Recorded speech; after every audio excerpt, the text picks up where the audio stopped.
वाल्मीकि रामायण में ऐसे 3 कामों के बारे में बताया गया है कि जिससे व्यक्ति का जीवन बर्बाद हो जाता है।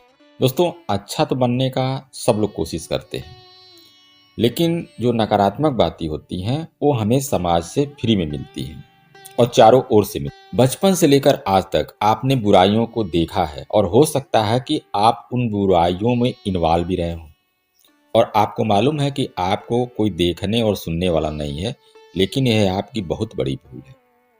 लालच, मजा और स्वार्थ के लिए व्यक्ति वह हर कार्य करने के लिए तैयार रहता है जो उसने कभी जिंदगी में नहीं किए होंगे।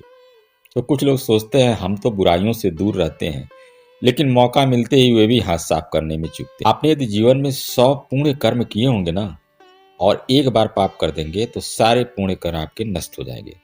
तो वो वाल्मीकि रामायण में जो 3 कामों के बारे में बताया गया है कि नहीं करना चाहिए जिससे आपका जीवन बर्बाद हो जाता है, उस पर हम चर्चा करेंगे। दोस्तों, आगे बढ़ने से पहले यदि आप हमारे चैनल पर नए हैं तो चैनल को सब्सक्राइब करें, लाइक करें। तो चलिए शुरू करते हैं। सबसे पहली बात है कि हमें पराई स्त्री पर बुरी नजर नहीं डालनी चाहिए। आपके मन में क्या चल रहा है, यह सब कुछ रिकॉर्ड हो रहा है। आपकी आंखें किसे देखकर क्या सोच रही हैं, यह भी ईश्वर माध्यम से दर्ज होता जाता है। अक्सर लोग दूसरे की स्त्री के बारे में बुरे ख्याल रख सकते हैं, लेकिन बुरी नजर वालों को देखने वाला भी कोई होता है, वह यह नहीं जानते।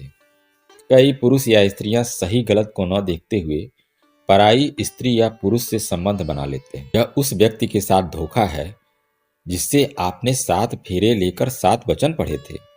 निश्चित ही आपको इसकी सजा उस वक्त भले ही न मिले, लेकिन ईश्वर सब देख रहा है और वह न्याय भी करेगा, और धर्म ग्रंथों में इसे महापाप माना गया है। ग्रंथों के अनुसार इस पाप का प्रायश्चित किसी भी तरह नहीं होता और ऐसे काम करने वालों को इसके परिणाम झेलने ही पड़ते हैं। पराई स्त्री या पराये पुरुष के साथ संबंध बनाने वालों को जयंती नामक नरक में उनके पापों की सजा मिलती है। पुराणों के अनुसार पराई स्त्री और पराये अन्न का सेवन करने वाला पुरुष संदर्श नरक में जाता है।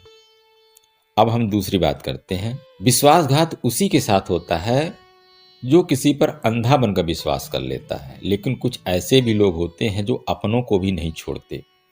दोस्तों, परिजनों और रिश्तेदारों को धोखा देने वाले एक दिन पछताते जरूर हैं।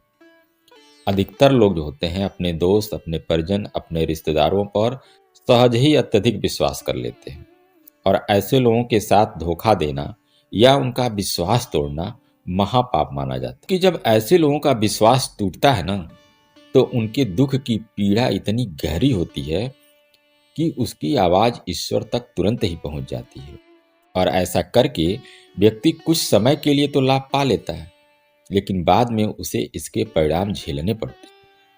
व्यक्ति के इस प्रकार के कार्य से भगवान हमेशा के लिए नाराज हो जाते हैं, जिससे व्यक्ति को जीवन में कई परेशानियों का सामना करना पड़ता है। तीसरी बात जो बताई गई है वो है कि अगर आप किसी की वस्तु को हड़पते हैं, जैसे प्रत्येक व्यक्ति के भीतर एक चोर बैठा हुआ है जो लालच से पैदा होता है। हर कोई दूसरों की वस्तु को हड़पना चाहता है। कहते हैं कि दूसरे की थाली में घी नजर आता है। हमेशा व्यक्ति दूसरों के सुख को देखकर दुखी भी होता है। ऐसे में कई लोग दूसरों की वस्तु को हड़पने के लिए छल, कपट और युक्ति का सहारा लेते हैं। चुराई गई वस्तु से कभी सुख नहीं मिलता, अपितु उससे व्यक्ति को नुकसान ही झेलना। चोरी करने और उसका साथ देने वाले व्यक्ति को तामिश्र नामक नरक में दुख भोगना पड़ता है। जो व्यक्ति यह सोचता है कि मुझे चुराते हुए तो किसी ने देखा नहीं, यह तो उसकी भूल है। इस सूक्ष्म जगत में ऐसे हजारों लोग हैं जो यह देख रहे हैं, और सबसे बड़ा तो वह ईश्वर है जो सब देख रहा है, जिसके तुम मंदिर जाते हो। तो ऐसा कार्य हमें नहीं करना चाहिए। तो ये 3 बातें जो हैं वाल्मीकि रामायण में बताई गई हैं। दोस्तों, ये वीडियो आपको कैसी लगी कमेंट में अवश्य बताइएगा। जय श्री कृष्णा, राधे राधे।